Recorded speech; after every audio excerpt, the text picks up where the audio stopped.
우리 다 같이 묵상 기도하심으로 2022년 3월 첫 주 6일 주일 예배를 우리 하나님 앞에 드리겠습니다. 묵상 기도하십시다.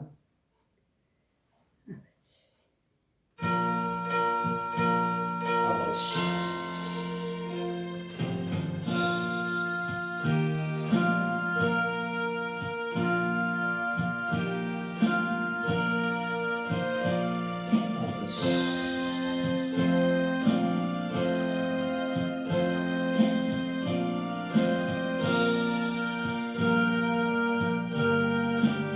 수고하고 무거운 짐진 자들아 다 내게로 오라.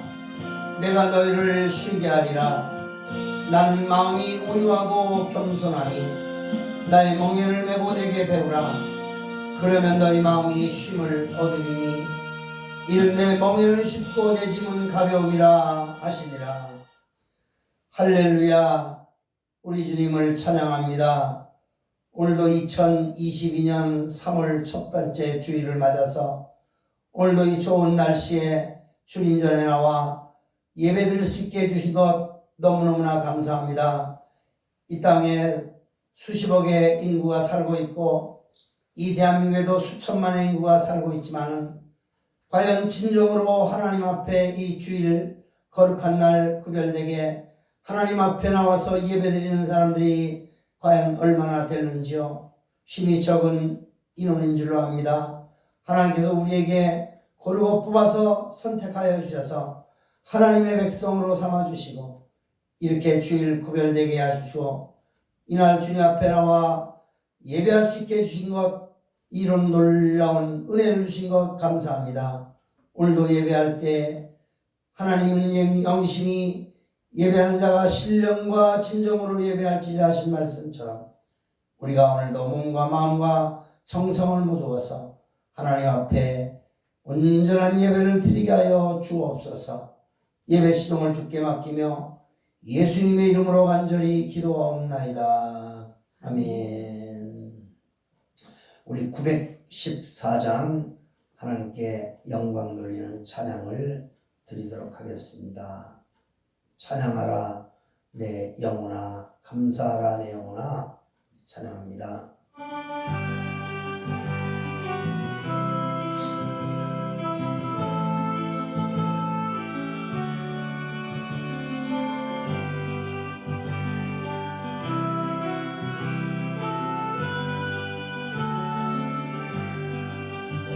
찬양하라 내 영혼아, 찬양하라 내 영혼아.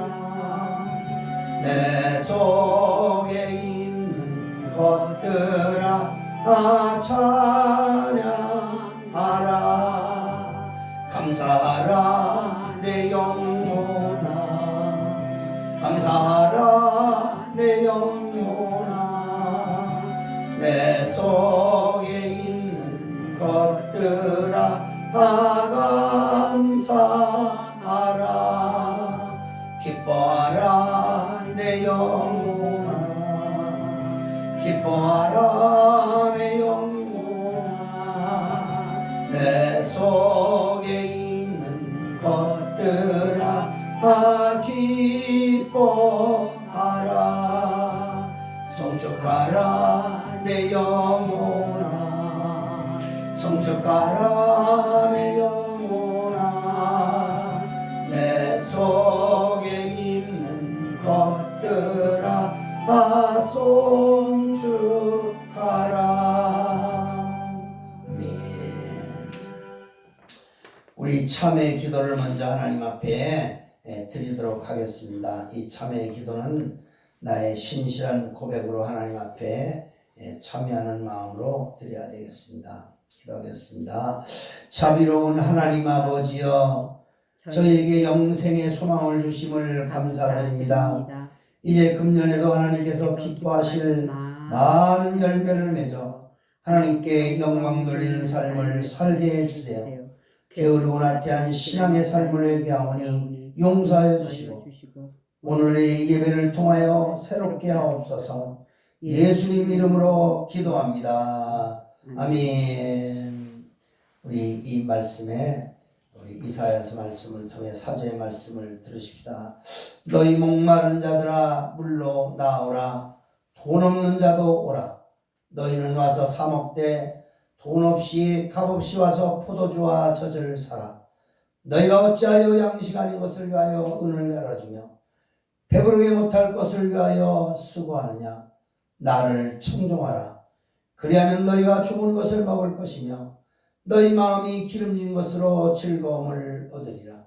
너희는 귀를 기울이고 내게 나와 들으라. 그리하면 너희 영혼이 살리라.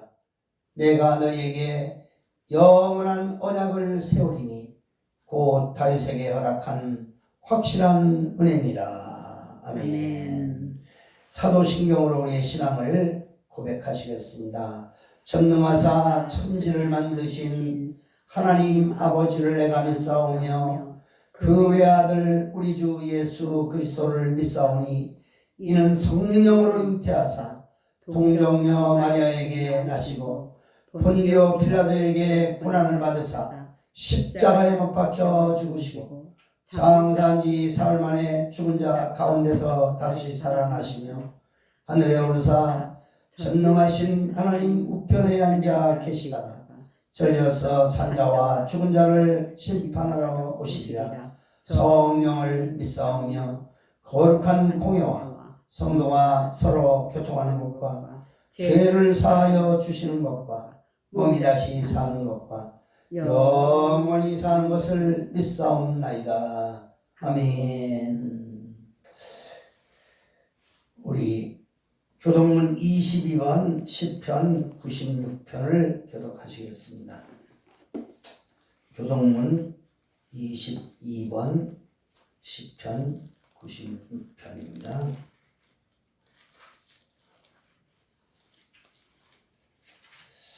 교독하시겠습니다. 새 노래로 여호와께 노래하라. 온 땅이여 여호와께 노래할지어다. 여호와께 노래하여 그 이름을 송축하여 하며 그 구원을 날마다 선파할지어다. 그 영광을 열방 중에 그 기이한 행적을 만민 중에 선포할지어다. 만방의 모든 신은 헛것이요 여호와께서는 하늘을 지으셨음이로다. 존귀와 위엄이 그 앞에 있으며 능력과 아름다움이 그 성소에 있도다. 아름답고 거룩한 것으로 여호와께 경배할지어다. 온 땅이여 그 앞에서 떨지어다. 하늘은 기뻐하고 땅은 즐거워하며 바다와 거기 충만한 것은 외치며 밭과 그 가운데 모든 것은 즐거워할지로다. 같이 그리할 때 삼림의 나무들이 여호와 앞에서 즐거이 노래하리라. 아멘. 찬송가 184장 부르시겠습니다. 184장. 나의 죄를 씻기는 예수의 피밖에 없네.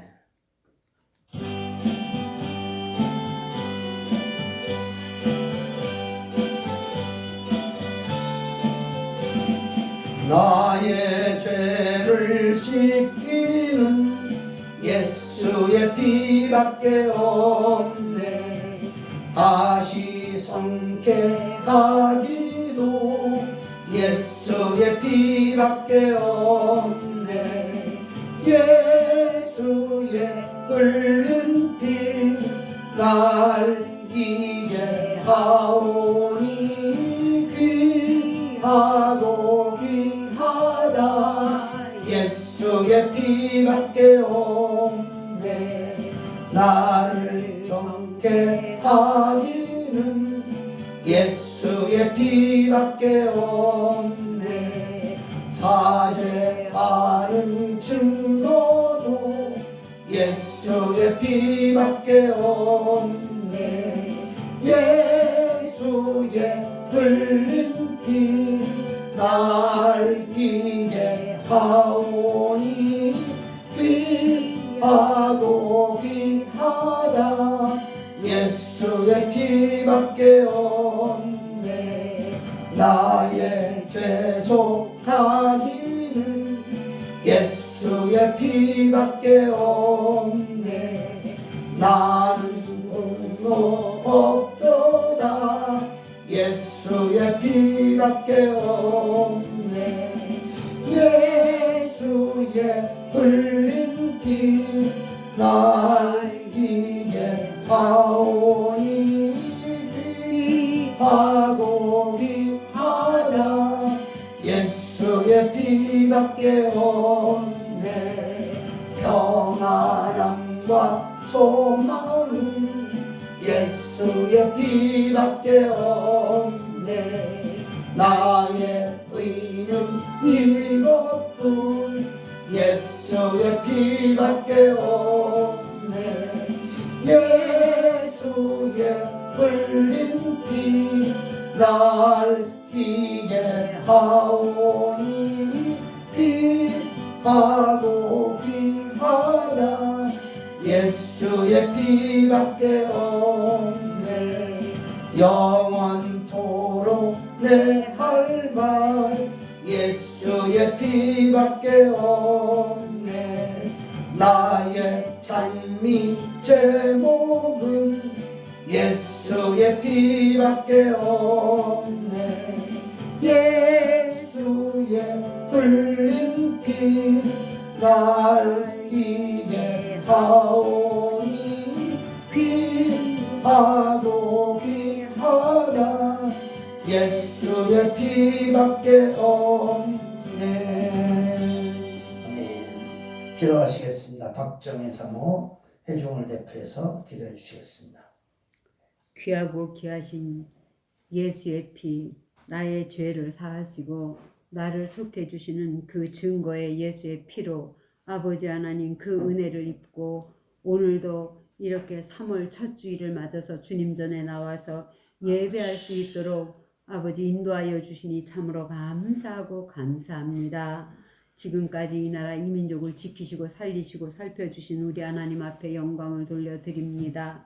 만물이 정말로 하나님 앞에 순종하여서 계절 따라서 그 계절의 모든 것들을 확실하게 드러내고 나타내는 것처럼 우리도 하나님 아버지 만물의 순종함처럼 이 모든 자연계의 순종함처럼 하나님 아버지 앞에 순종하여 복받는 저희들 인생이 되어야 될 터인데 아버지 하나님 우리 인간들은 정말로 우리 생각이 먼저 앞서고 주장이 앞서서 하나님 뜻에 굴종하지 못하고 아버지 하나님과 복종하지 못하는 이러한 어리석음 때문에 죄를 짓고 그 죄악 때문에 또한 하나님 아버지 이리저리 끌려다니며 하나님 아버지 앞에 그래도 믿음으로 나오는 자들은 이와 같이 하나님 앞에 고백하고 사함받을 수 있는데 아버지 하나님이 얼마나 수많은 사람들이 예수의 이름으로 의지하지 아니하고 하나님 앞에 머리 조아리는 것을 싫어하는 자들이 얼마나 많이 있습니까? 주님, 저희 대한민국을 사랑하시고 복 주시는 우리 하나님 앞에 감사를 드립니다. 전 세계적으로 지금 하나님 우크라이나가 이렇게 전쟁에 휘말려서 얼마나 수많은 인명 피해가 나고 있는지요. 아버지 저희들이 바라고 원하는 것은 정말로 이러한 피 뿌리는 전쟁이 이 땅에 일어나지 않기를 간절히 소원하오니 우리 대한민국을 하나님 지켜보아야 주시옵소서. 특별히 하나님 아버지 이제 20대 대통령을 선거하는 이러한 막중한 국민들의 책임을 안고 아버지 하나님 지금 이제 이렇게 대선이 진행되는 가운데 있습니다. 이미 사전투표가 이틀이 지나갔고 이제 내일 모레면은 하나님 아버지 또 이렇게 본투표가 시작이 되는데 여러 가지 모양으로 아버지 하나님이여 이제 이렇게 나쁜 정말로 사전 조작들이 일어나는 것 때문에 국민들이 불안에 떨고 있는데 아버지 하나님 이 대한민국이 정말로 이런 하나님 아버지 사기 조작이 없이 정말 법대로 모든 선거가 공명정대하게 이루어져서 국민들이 바라고 원하는 아버지 하나님이여 자유를 지켜나갈 수 있는 이러한 주사파를 척결할 수 있는 이러한 대통령이 세워질 수 있도록 하나님 아버지께서 인도하여 주시기만을 간절히 원하고 기도합니다.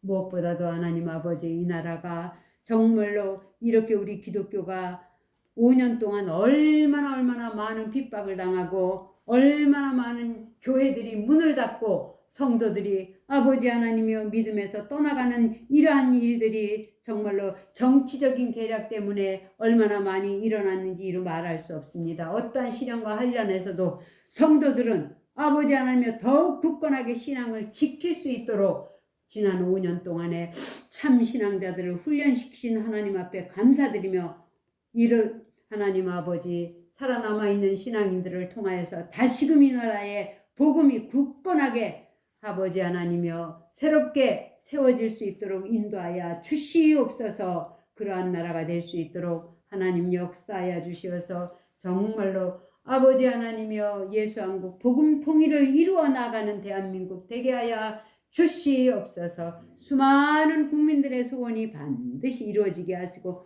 오늘도 3월 첫 주일을 맞아서 전국 각지에 예배하는 아버지 주님의 교회마다 성령 하나님이 주관하여 주시어서 진실로 아버지 하나님의 구원의 복음만이 증거되게 하시고 하나님의 뜻만이 증거될 수 있게 하여 주시기를 간절히 소원하며 기도합니다. 우리 미산 성실교회를 사랑하시는 하나님 아버지 앞에 감사를 드립니다.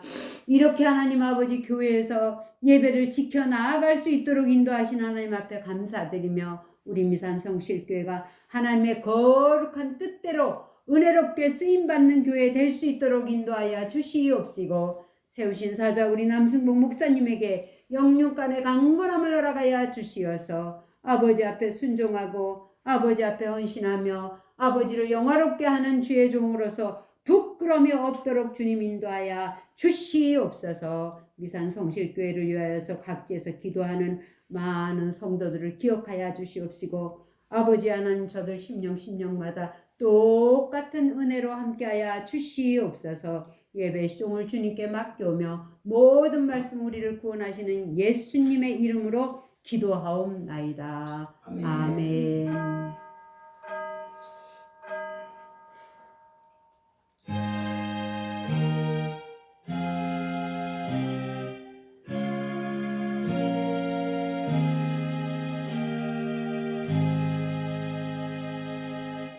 감사합니다. 오늘 주시는 하나님의 말씀은 출애굽기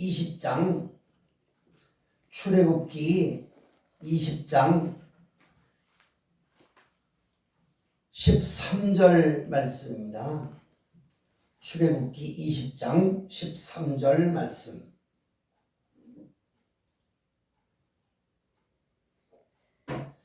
하셨으면 우리 합독해 올리겠습니다. 시작. 살인하지 말지니라. 아멘.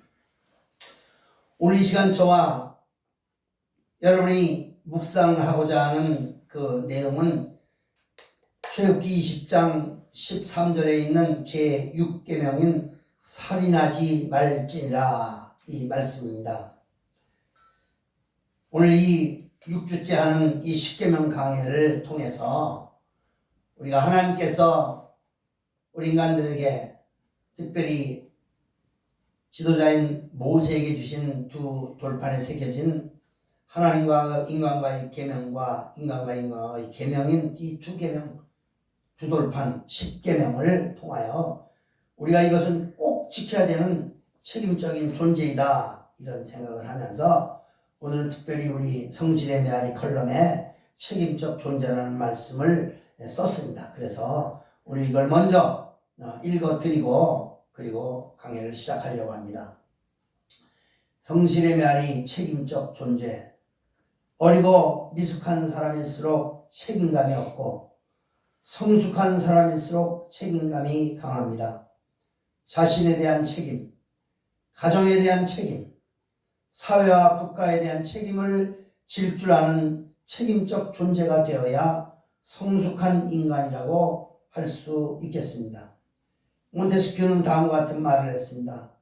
내 자신이 유익해도 내 가족에 해로우면 하지 말아야 하고 내 가족에게 유익해도 내 나라에 해로운 일은 하지 말아야 하며 내 나라에 유익해도 전 인류에게 해로우면 하지 말아야 한다고 했습니다.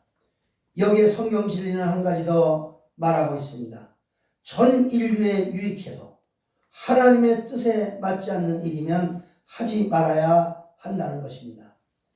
파나마의 실권자 노예자는 그 사람은 마약 거래로 1년에 4,500만 불이나 수입을 보며 그 수입을 자랑했다고 하니 이는 다른 사람이나 다른 나라는 망해도 나만 잘 살면 된다는 것은 이기주의요 무서운 죄악이라 아니할 수 없습니다.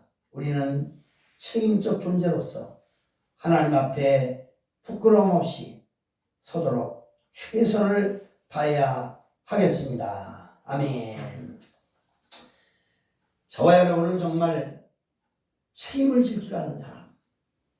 근데 요즘 세태를 보면 책임을 질 줄 알기는커녕 남에게 피해를 입히면서도 전혀 그 무감각한 상태에 있는 사람들이 너무나 많습니다.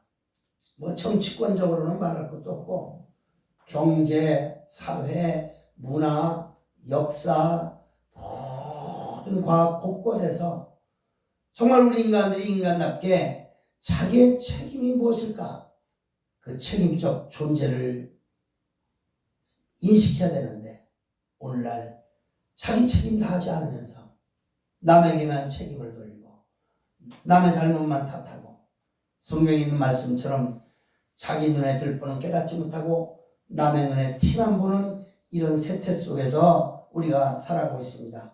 그래서 오늘 이 10계명 중에 제6계명이야말로 살인하지 말지라는 하나님의 말씀을 너희는 책임을 져야 된다 이 말입니다. 그런데 이 살인하지 말지라는 이 6계명을 대할 때마다 우리가 늘 느끼고 생각하시는 것이 있다면 무엇입니까? 아마도 다른 계명은 내가 다 지키지 못한다 해도 이 살인하지 말라는 계명만큼은 꼭 지켰다고 생각할 것입니다. 왜냐하면 나는 살인하지 않았으니까. 사람을 죽이지 않았으니까.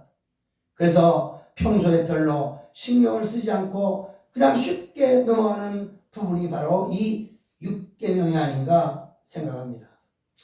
우리는 이 시간을 통해서 이런 잘못된 선입관이 꼭 우리에게 있다면 그 선입관을 완전히 바꾸는 기회가 되어야 합니다.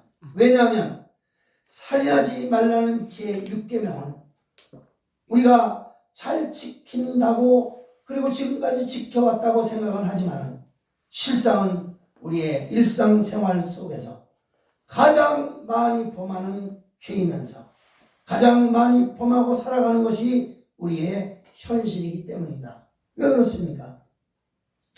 살인하지 말라고 하는 계명은 단순히 우리의 어떤 육신의 생명만을 빼앗는 그 범위를 훨씬 넘어서서 적용되는 것이 성경의 말씀이기 때문입니다.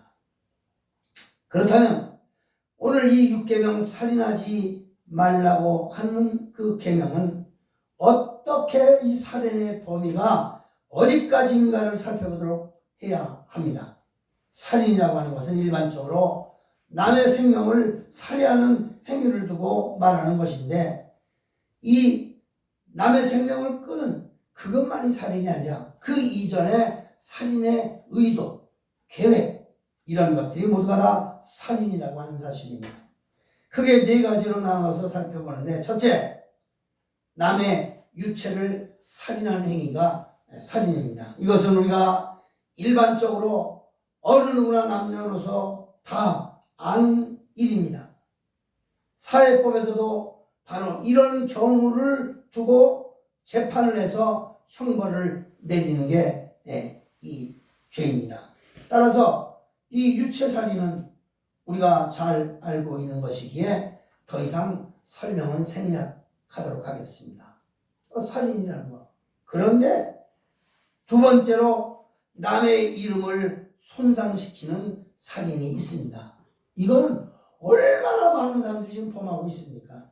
예를 들자면 언젠가 신문지상에 어떤 고등학교 여선생님이 자살을 한 적이 있는데 그 여선생님이 고층 아파트에 떨어져서 자살했어요. 오죽하면 자살했겠습니까? 학교에서 자기가 가르치던 학생이 얼마나 오만불손한지 그래서 때리다가 잘못 때려서 학생의 팔이 부러져자 그 학부모가 그 여선생에게 학교에 찾아와서 입에 담지 못할 모욕적인 말을 했기 때문입니다. 그 결과 그 여선생님은 오랜 고민 끝에 자살을 했고 1년 후에는 그 여선생의 아들 역시도 같은 자리에서 같은 방법으로 엄마 곁에 간다고 자살했다는 사실입니다. 바로 이런 경우가 직접 칼을 들고 상대방을 찔러 죽이지 않았다 할지라도 살인이 되는 것입니다. 바로 이런 경우에 살인은 상대방에게 가해지는 중상모략이나 명예훼손 등이 그 범주에 속한 것이 됩니다. 그래서 오늘날 우리 주변에 보면 지금 이 대선을 지금 진행 중에 있는 이때 보면 얼마나 중상모략하고 얼마나 정말 남을 비방하고 없는 죄를 막 만들고 뒤집어 씌우고 막 그러는지 이게 전부 다 살인의 범주에 들어가는 것입니다. 우리 주님께서도 이 부분에 대해서 분명하게 말씀하셨습니다. 마태복음 5장 21절 22절에 보면 옛사람에게 말한 바 살인하지 말라 누구든지 살인하면 심판을 받게 되리라 하였다는 것을 너희가 들었으나 나는 너희에게 이르노니 형제에게 노하는 자마다 심판을 받게 된다. 형제에게 노하는 자도 심판을 받는다 이거예요. 또 형제에 대하여 락하라 하는 자는 공회에 잡히게 된다. 그러니까 공회에 잡힌다는 것은 이 법정에 쓸 수도 있다는 얘기예요. 근데 이 락하라 하는 것을 우리 그 주석에 보면 락하 이 말은 히브리인들의 욕이에요. 욕. 우리나라로 말하면 뭐 나가 죽어라 뭐 이런 말이 많고 아니면 뭐 쉽게 얘기한 대로 지구를 떠나라 이런 말도 있을 수 있고 어쨌든지 간에 그 살인의 의도 그냥 없어졌으면 좋겠다 죽었으면 좋겠다 그 정도의 욕 나가라 아주 심한 욕은 아닌 것 같은데 거기 주석에 쭉 보면 출애굽기 20장 13절 또 신명기 5장 17, 18절 신명기 23장 21절 레위기 19장 12절 민수기 3장 30장 2절 이런 모든 곳에서는 그냥 욕하는 거 무슨 뭐 개새끼 뭐 이런 거는 그건 욕이 아니고 그냥 그 사람에 대해서 아주 죽었으면 좋겠다 막 그 정도로요. 그런 것들이 락하라 하는 자는 공회에 잡히게 된다. 그리고 미련한 놈이라고 하는 자는 지옥불에 들어가리라. 그렇게 얘기했어요. 얼마나 예수님께서 그 구약에 있는 그 말씀 살인하지 말라 그거에 붙여서 너희가 형제에 대해서 그렇게 락하라는 욕을 하면 공회에 붙잡히게 되고 그리고 형제에게 노하는 자마다 심판을 받게 되고 그리고 미련한 놈이라고 하는 자는 지옥불에 들어가리라고 말씀하셨습니다. 그렇기 때문에 우리는 남의 이름을 손상시키는 살인의 행위를 하지 말아야 돼요. 근데 오늘날 우리 주변에 보면 너무나 이런 일들이 비일비재해요. 남의 이름을 손상시키고 모함하고 하는 것들. 세 번째로 남의 영혼을 살인하는 경우예요. 그러니까 육신으로 욕을 하는 그 이상으로 또 영혼까지도 눈에 보이지 않는 영혼까지도 살인하는 경우예요. 예를 들자면 쉽게 이해하기 위해서 어떤 교회에 그 아주 열심히 다니는 그 연로하신 집사님의 며느리가 교회에 안 나와요. 그래서 우리 며느리는 진짜 교회 안 나온다고 자꾸 그러니까 목사님이 신방을 갔어요. 그래서 자매님, 어머님은 교회에 열심히 나와서 신앙생활을 잘하는데 왜 자매님은 그렇게 시어머니 말을 안 듣고 신앙생활을 하지 않습니까? 그랬더니 어머님이 믿는 예수님 자매님도 같이 믿고 천국 갑시다. 그랬더니 그 말을 들은 며느리가 뭐라고 대답했겠습니까? 목사님, 우리 어머님이 죽어서 천국 간다면 나는 차라리 지옥에 가겠습니다. 이렇게 대답하더랍니다. 얼마나 어머니가 신앙생활 잘하는 것 같으면서도 얼마나 며느리에게 잘못했으면 어머님이 천국 간다면 나는 차라리 천국 안 가고 지옥 가겠다고. 뭐 참 우스개 얘기라고 할 수 있겠지만 실제적인 얘기예요. 전후사정은 잘 모르겠지만 아무튼 그런 경우 그 시어머니는 며느리의 영혼을 살해한 것이 되고 마는 것입니다. 오죽 잘못했으면 당신 때문에 예수 믿어야 될 사람이 못 믿는다고 하면 그건 살인하는 거나 마찬가지. 이 부분에 대해서 우리 예수님께서는 말씀하셨습니다. 마태복음 18장 6절에 말하기를 누구든지 나를 믿는 이 소자 중 작은 자 중 하나를 실족하게 하면 차라리 연자맷돌을 그 목에 달리고 깊은 바다에 빠뜨리는 것보다 나으리라. 우리도 이거 가지고 설교도 하긴 했지만은 얼마나 무서운 말씀입니까? 나를 믿는 소자 중 하나를 실족하게 하면 너 잘못 때문에 그가 나를 믿는 것을 방해받는다든가 안 믿게 만든다면 차라리 너는 연자맷돌을 목에 걸고 깊은 바다에 빠뜨리는 것보다 나으리라. 얼마나 한 영혼을 실족하게 하는 일들이 얼마나 무슨 얘기입니까? 특별히 목회자들 정말 명심해서 드려야 되고, 저는 그래서 이 말씀을 늘 앞에 두고 생각할 때 내가 혹시나 나의 잘못된 행위 하나로 말미암아 나의 잘못된 말 한마디로 말미암아 남을 실족하게 하는 일이 혹시나 있을까? 그것도 특별히 작은 소자 하나를 실족하게 하는 일이 있을까? 늘 나는 이 마음을 가지고 이런 그 마음 앞에 이런 말씀 앞에 서서 혹시나 내가 이렇게 말함으로 말미암아 저 사람을 실족하게 하는 일이 있을까? 늘 두려워하는 마음으로 지금까지 살아가고 있습니다. 네 번째로 마지막인데 자기 자신 스스로를 살해하는 살인이라는 것이 있습니다. 남을 살인하는 것도 살인이고 자기 자신을 죽이는 자살도 살인인 것입니다. 이런 살인을 흔히 자살이라고 스스로 죽는다는 얘기인데 이 자살에는 두 가지가 있어요. 두 가지가. 직접적인 살인이 있고 간접적인 살인이 있습니다. 직접적인 살인은 우리가 잘 아는 대로 자기 스스로 자기 목숨을 끊는 것입니다. 사울의 경우는 칼을 취하여 그 칼 위에 배를 놓고 엎드러짐으로 자기 목숨을 끊었습니다.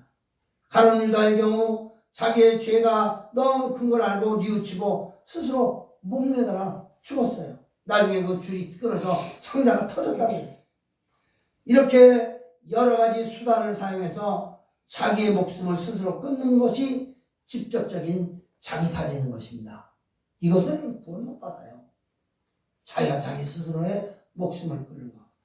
그런데 간접적인 살인이라는 게 있어요. 이건 참 이해하기 힘든 일이고 이렇게 말할 수 있다는 건 참 어려운 일인데 이런 경우는 간접적인 살인이 두 가지로 나눌 수 있는데 한 가지는 이렇게 얘기해요. 옛날에 교회에서 있었던 일인데 교회에 이 골수암이 걸린 사람이 있었어요. 그 다음에 또 한 사람은 그 간암이 걸린 사람이 있어요. 그러니까 둘이가 중병이잖아요. 옛날에는 뭐 골수암, 간암은 뭐 죽은 거나 마찬가지죠. 그래서 둘 다 초신자인데 이 두 사람이 그래도 없는 가운데서도 병원에 가고 열심히 기도하고 낫게 해달라고 막 그렇게 하고 있는데 이 극빈자들이 받는 혜택을 받을 수 있는 병원에서 막 치료를 받고 약도 쓰고 그랬어요. 그러면서도 하루하루 생명 끊어진 날까지 평안하게 잘 삶을 영위할 수 있었어요. 그런데 그 두 사람에게 어떤 친하다는 성도가 가서 우리 옆 동네에 그 신유의 역사를 받은 여전도사님이 있는데 막 신통하니까 기도를 받아보라고. 그래 기도하면 하늘에서 막 능력이 떨어져서 불이 떨어져서 이 골수암도 낫고 이 간암도 낫는다고.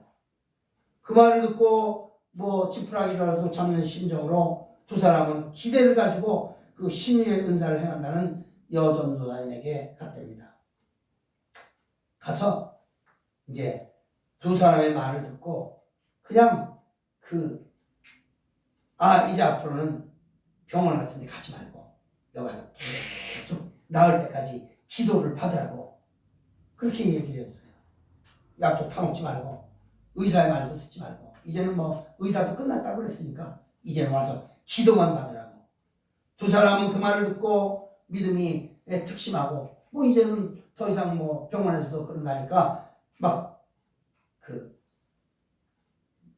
기도에 매일매일 기도 가가고서 이제 기도를 받고 그리고 이제 병원에 들어갈 약값이나 또 그런 것들을 갖다가 이제 금일봉을 또 이렇게 헌금으로 바치고 그렇게 했어요. 결과 어떻게 됐겠습니까? 불과 몇 달 후에 골수암에 걸렸던 사람들은 뭐 그 다리가 완전히 썩어져 갖고 그냥 그걸로 죽어버렸고 시름시름 앓다가 간암에 걸린 사람은 그 남자 성도는 막 배가 임신 10개월 같이 막 뚱뚱하게 부어가지고 커져서 죽고 말았어요. 참으로 안타까운 모습입니다. 이런 경우에 그 죽음은 간접적인 살인이에요. 직접적인 살해에 해당되는 살인이라고 볼 수는 없지만은 그러나 그가 그렇게 자기가 의사도 아니고 그런데 그 자기 믿음만 가지고 남의 믿음까지도 침범하는 영혼을 살해하는 거예요. 야고보서 5장 14절 16절에 보면 우리가 병이 들었을 때 어떻게 해야 되는지를 잘 밝혀주고 있습니다.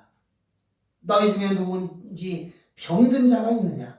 저는 교회의 장로들을 청할 것이요 그들은 주의 이름으로 기름을 바르며 위하여 기도할지니라.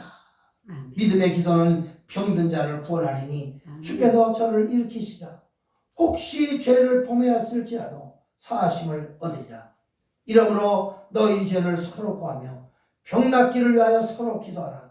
의인의 간구는 역사하는 힘이 많으리라. 많은 사람들이 이것을 잘못해서 가는 거예요. 장로들 불러서 기름을 바르고 하라 그랬더니 그거는 의료의 혜택도 받고 치료도 받고 또 조언도 받고 중고도 받고 그리고 기도도 하고 그러라는 얘기지 기도밖에 없다는 얘기. 그건 잘못된 성경 해석입니다. 병이 났을 때 물론 기도해야 되죠.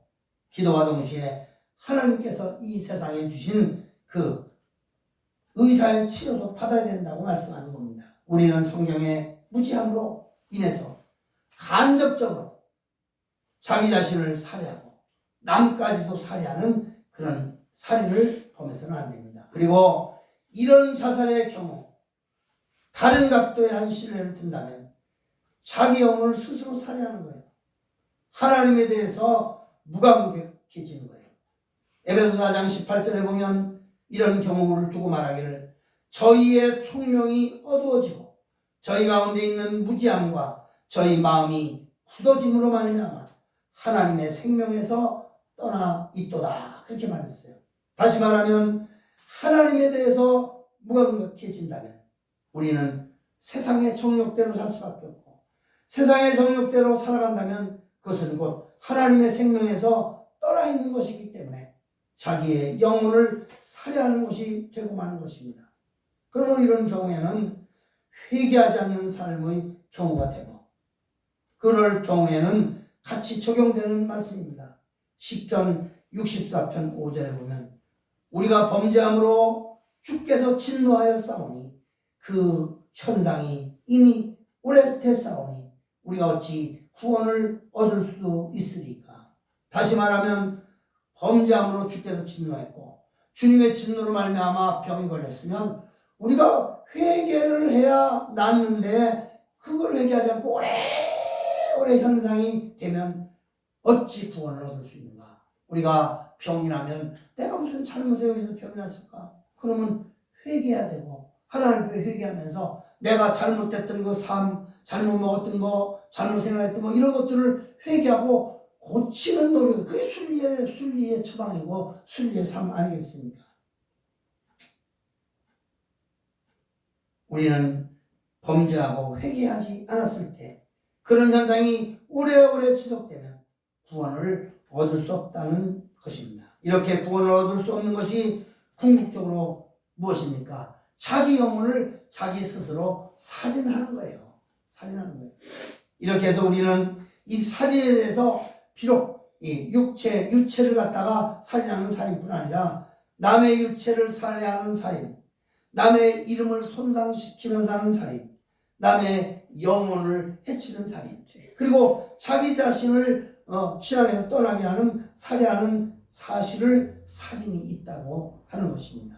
그러므로 우리는 날마다 이런 것에 유의를 해서 오늘 이 살인하지 말지라는 이 간단한 말씀이 정말 우리의 일상삶에 적용된다면 우리는 책임 있는 존재가 되고 남에게 함부로 말할 수 없고 함부로 행동도 할 수 없는 줄로 믿습니다. 아멘. 오늘날 사람들이 자기 생각만 가지고 자기의 그 무지한 것 가지고 남까지도 그렇게 다 판단하는 일들이 얼마나 많은지 모릅니다. 그렇다면 이런 종류의 우리 인간들의 자행되지는 사련이 더 없겠는가? 말할 수 없습니다. 이로 많은 영역 속에서 우리 스스로가 인식하지 못하는 속에서 살인이 저질러지고 있다는 사실을 우리는 알아야만 합니다. 경제적으로, 정치적으로, 도덕적으로 우리가 의식하지 못한 상태 속에서 저질러지는 살인의 행위를 우리는 우리의 영안이 뜨여서 분별할 줄 알아야 됩니다.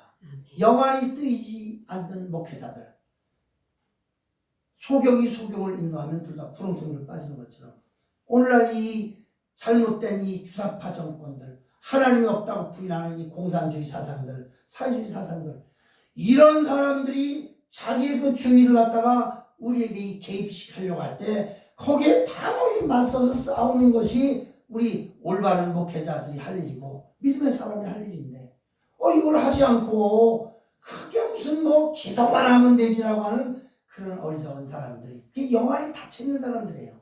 나는 과감하게 얘기합니다. 그런 사람들은 영혼이 닫혀있다. 어제도 우리가 광화문에 애국자 국민대회를 올라갔는데 거기에 보이는 그 수많은 군중들이 여러 가지 있겠지. 그 안에는 도둑놈들도 있을 거고 좌파들도 있을 거고 구경꾼도 있을 거고, 그러나 나는 좌파도 아니고 도둑놈도 아니고 구경꾼도 아니고 여기서 내 차비 들여서 내 시간 들여서 그냥 열심히 태극기도 준비하고 그냥 손을 막 태극기를 흔들면서 이 나라를 바로 살려고 하는 단지 아주 순수한 애국정신의 이단으로 나는 갔다고 자부할 수 있어요. 그거를 속으로 뒤에서 끌어당기고 비난하는 사람들은 올바른 영안이 열리지 못한 사람이라고 나는 확신합니다. 그런 사람들하고는 사실은 인간적인 면에서도 상대를 하고 싶지 않아요. 어떤 면은 말하고 싶지 않아요. 정말 우리가 목회자로서 애국한다면 이건 정말 올바른 일이에요. 애국, 나라를 살리는 일이라면. 그러면 지금 나라가 죽었느냐? 지금 다 죽어가고 있죠. 특별히 신앙들 다 죽어가고 있죠. 쓸데없는 사람들, 엉뚱한 사람들, 말도 되지도 않는 사람들, 사악한 사람들이 이 땅을 잡고 있고 그 잘못된 사상을 주입시키려고 하고 있고 자기의 배만 부리려고 하고 자기의 이익만 찾으려고 하고 자기의 권력만 누리려고 하는 그런 사람들을 보고 분개하지 않는다면 그런 올바른 사람이 아니라는 사실입니다. 그렇다면 마지막으로 우리는 정말 어떻게 이 6계명을 잘 지키고 살 수 있을 것인가? 그리고 이 살인의 범위에 대해서 어떤 게 살인인가 우리는 명확하게 알아야 됩니다. 첫째, 우리는 6계명을 대할 때마다 혼동이 될 수 있는 그 부분이 있어요. 살인은 아닌데 살인이라고 생각할 수밖에 없는 부분. 특별히 의로운 전쟁은 살인이 아니라는 거예요. 의로운 전쟁, 이거 굉장히 중요합니다. 불의에 대해서 맞서 싸우는 전쟁터에 나간 그래서 저 불의한 것들 저걸 갖다가 쏴 죽여야 되니까 그래서 거기에 총을 쐈다고 아이고 내가 살인했다 그러진 않아요. 이거 참 중요합니다. 평화 수호를 위해서 하나님을 부인하는 무리와의 싸움이 정당한 것입니다. 그로 인해서 생긴 살인은 살인이 아닌 것입니다. 마귀를 때려잡는 거죠. 결국에는 마귀를 때려잡는 거죠. 두 번째, 정당방위는 살인이 아니에요. 저쪽에서 칼을 들고 나를 찔러 죽이려고 그러는데 내가 가만히 있으면 죽으니까 정당방위하는 것은 살인이 아니에요. 그건 하나님이 보고 계셔요. 하나님이 정말 죽이려고 해서 죽였느냐 아니면 내가 죽기 때문에 정당방위를 위한 살인인가. 자기의 생명을 보함이 인간의 본능인데 본능이기 때문에 내가 살아야 되니까. 예를 들어서 강도가 집에 들어와서 사람을 죽이려고 할 때 정당방위를 하다가 생긴 살인은 살인이 아니라는 걸 법에서도 인정하는 거예요. 그렇다면 우리가 지금 이 주사파 정권과 싸우고 이 사회주의 공산주의자들과 싸우는 이거, 그래서 그렇게 그를 향해서 막 욕을 하고 그를 향해서 분개하고 분노하는 거, 이건 전혀 잘못된 일이 아니에요.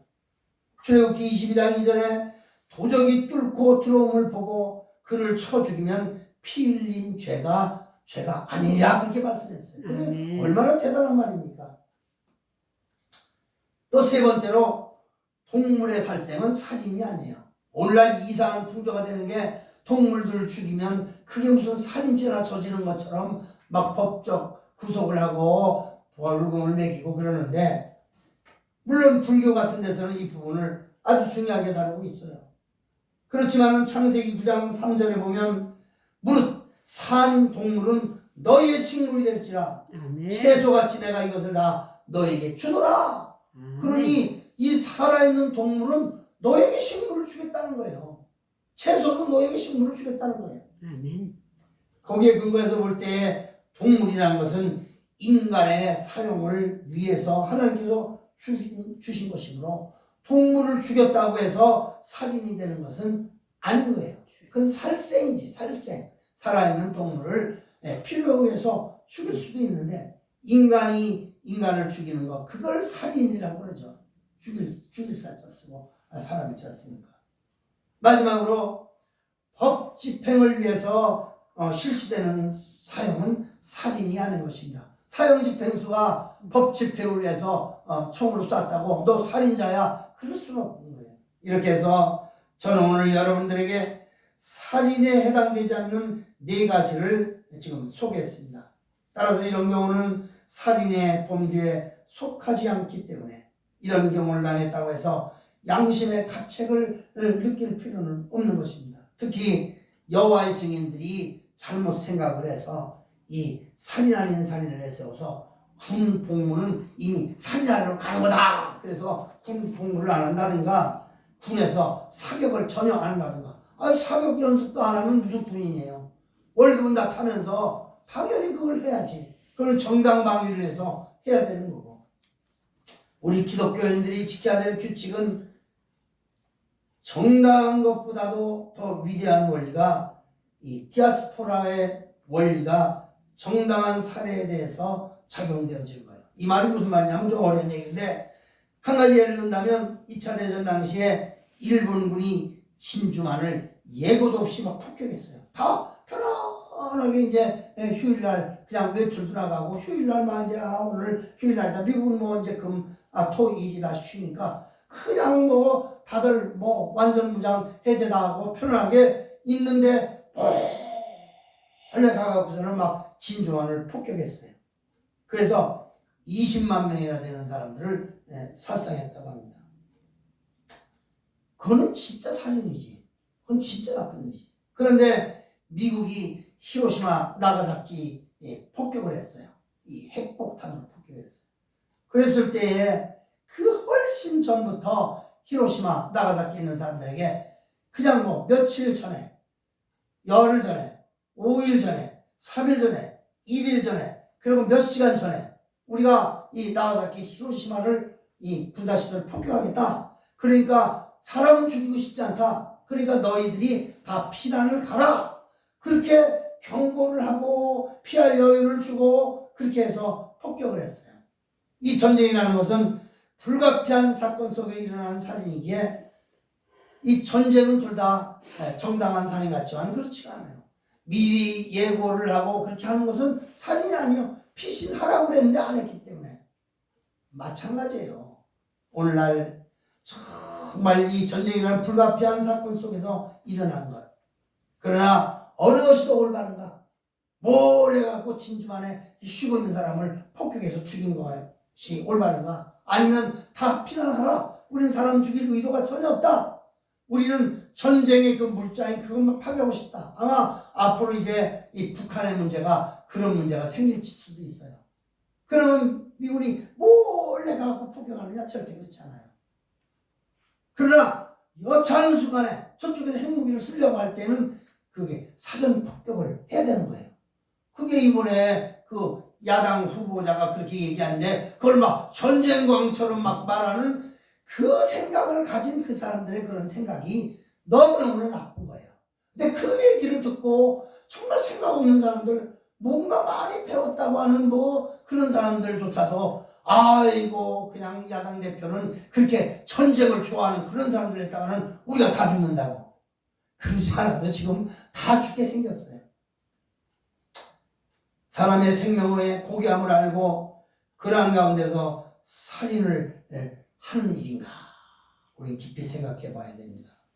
예를 들어서 또 동물을 살상하는 것이 살인이 아니라고 했는데 그 방법론에 대해서 우리는 또 한번 생각해 볼 필요가 있어요.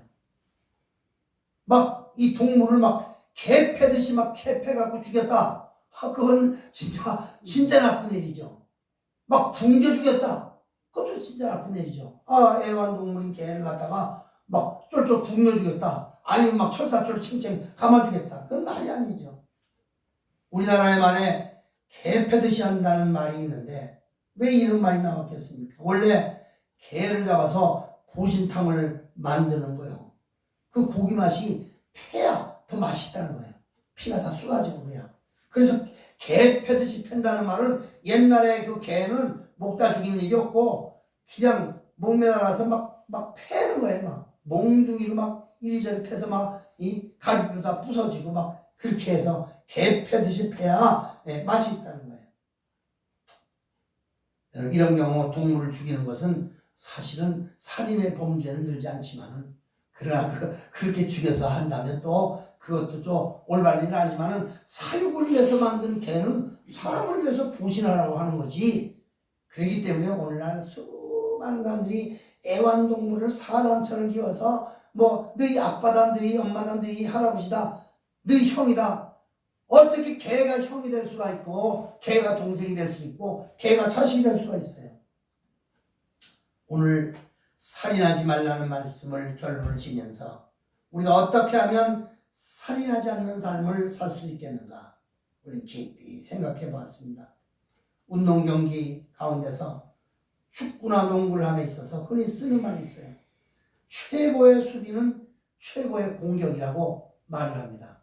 다시 말하면 내가 수비를 진짜 잘하느냐? 그것은 최상의 공격이 최고의 수비라고 말할 수 있어요. 다시 말하면 우리가 살인하지 않으려고 한다면 그걸 방어하는 자세가 중요한 게 아니라 최고의 사랑을 하면 되는 거예요. 우리는 그렇게 되면 살인할 일이 없지. 옛날에 초대교회 시대 때 박해를 받던 한 성도가 무섭고 끔찍한 상황 속에서 순교 직전에 이런 말을 했다고 합니다. 나를 저주하십시오. 당신이 나를 저주하면 할수록 나는 더욱 당신들을 사랑할 것입니다. 나를 구타하십시오. 나는 신음소리로 사랑을 고백할 것입니다. 나를 찌르십시오. 나는 사랑한다고 절규할 것입니다. 나를 짐승의 먹이로 던지십시오. 나는 사랑의 제물이 될 것입니다. 나를 불태우십시오. 그러면 나는 사랑의 열기로 당신의 증오의 가슴을 따뜻하게 녹일 것입니다. 이게 무슨 말이냐? 다시 말하면 사랑하는 마음이 있으면 살인을 면할 수 있다는 사실이에요. 사랑하면 남을 비방하거나 모욕하거나 저주하거나 남에게 무슨 죄를 뒤집어 씌우거나 없는 말을 만드는 그런 중상모략도 하지 않아요. 사랑하는 사람이라면. 그렇기 때문에 우리는 있는 사실은 말할 수 있지만은 그러나 사랑하는 마음이 있는 특별히 믿음의 사람들, 목회자들은 정말 사랑해야 돼요. 사랑할 때 비로소 우리는 용서를 알게 됩니다. 사랑할 때야 비로소 우리는 그를 이해하게 돼요. 사랑할 때 비로소 우리는 하나님을 알게 됩니다. 그리고 사랑할 때 비로소 우리는 어떤 경우에도 살인을 하지 않게 되는 것입니다. 할렐루야. 아멘. 오늘 이 살인하지 말지라는 이 말씀 우리 깊이 새기면서 더욱더 많은 생각을 가지고 많은 연구를 해야 될 줄로 믿습니다. 아멘. 기도하겠습니다.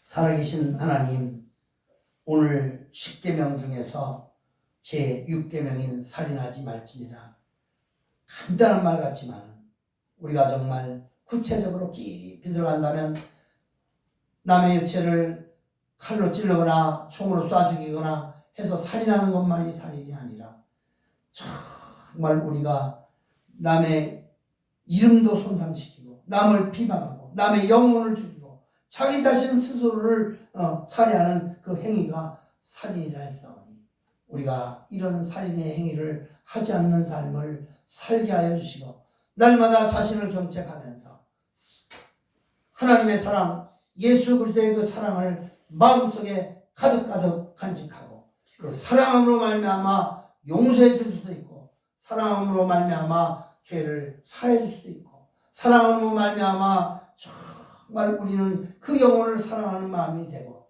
그래서 사랑이 우선될 때 정말 살인을 면할 수 있는 줄 아노니 하나님 우리에게 이 큰 사랑을 베풀어 주시옵소서. 아멘. 예수님의 이름으로 간절히 기도하옵나이다. 아멘. 우리 찬송가 187장 보시겠습니다.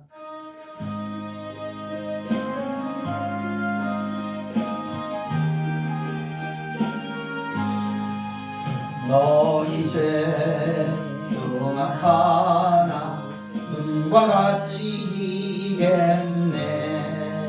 너희 죄 흉악하나 눈과 같이 이겠네. 대비 흉악하나 이게 되리라.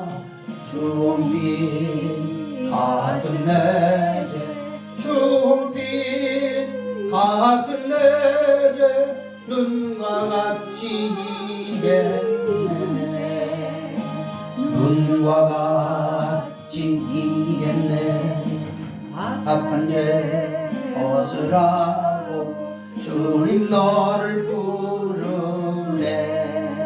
악한 죄 벗으라고 주님 너를 부르네. 하나님 크신 사랑 아니옵소라. 악한 죄 벗으라고 악한 죄 벗으라고 주님 너를 부르네. 주님 너를 부르네. 너희 죄 사해 주사 기억 아니하시네. 너희 죄 사해 주사 기억 아니하시네. 불쌍한 사람들아 오라 하시네. 너희 죄 사해 주사 너희 죄 사해 주사 기억 아니하시네. 기억 아니하시네. 아멘. 우리의 죄를 사해 주심으로 말미암아 눈과 같이 희게 되고 주님 우리를 죄인이지만 부르시고 그리고 우리의 죄를 기억하지 아니하신다고 하는 말씀에 우리는 정말 깊이 감사하면서 사랑하는 그 마음을 간직해서 사랑해야 될 줄 압니다. 우리 1장 찬송 부르고 척도로 예배를 마치겠습니다.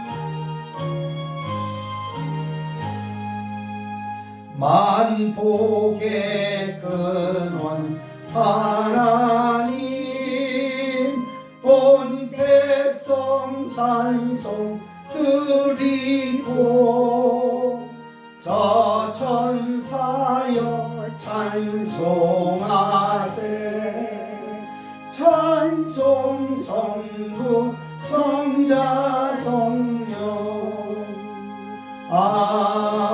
아멘. 기도합시다. 이제는 우리의 영원한 길이 되시고 진리가 되시고 생명이 되신 우리 구주 예수 그리스도의 크신 사랑과 독생자 예수를 이 땅에 보내셔서 우리의 모든 죄를 사해 주시기 위해서 아낌없이 보내신 우리 하나님 아버지의 그 만극하신 사랑하심과 오늘도 우리를 깨닫게 하여 주시고 인도해 주시고 격려해 주시고 이끌어 주시는 성령님의 역사, 인도, 축복하시니 오늘 우리에게 주신 10계명 중에서 제6계명인 살인하지 말지라는 말씀을 듣고 우리의 남은 생에 정말 이 말씀을 깊이 깊이 새겨들으면서 남은 생에 오직 사랑으로 살인을 면하기를 원하는 우리 모두에게 이제로부터 영원토록 함께 계실지어다. 아멘. 아멘. 할렐루야. 주여.